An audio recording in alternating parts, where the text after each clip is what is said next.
एक छोटा और बहुत ही प्यारा गांव था। उस गांव में रहता था एक मासूम लड़का अज्जू, शांत, सज्जन और सबका लाडला। लेकिन उसी गांव में रहता था एक दरिंदा बीटू के। पैसा, पावर और बंदूक उसके खिलौने थे।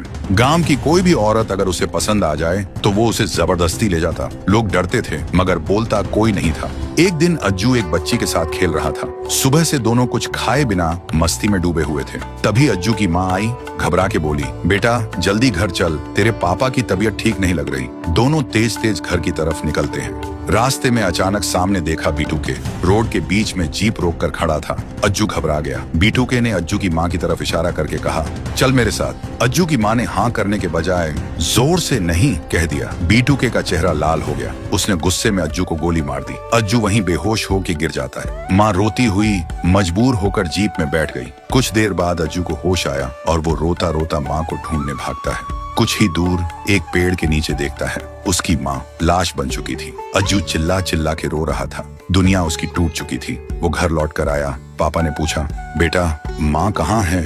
अज्जू ने रोते हुए सब कुछ बता दिया और सुनते ही पापा को दिल का दौरा आ गया। वहीं गिरा और मर गया। अब अज्जू अकेला रह गया था। न किसी से बात करता था, न कभी घर से बाहर निकलता था। सिर्फ एक बार निकलता था, हर साल अपने माँ बाप की कब्र पर फूल चढ़ाने।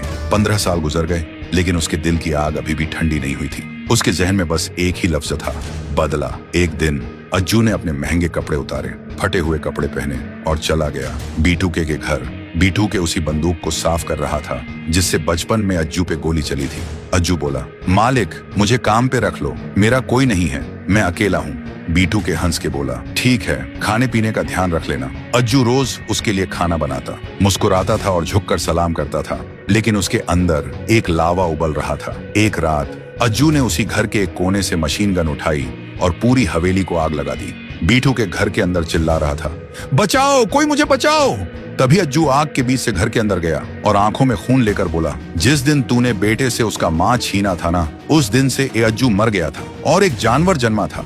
आज तुझ पे सिर्फ इंसाफ नहीं, आग का फैसला हुआ है। और फिर बीटू के शरीर में आग लग जाती है और वो जलते जलते मर जाता है।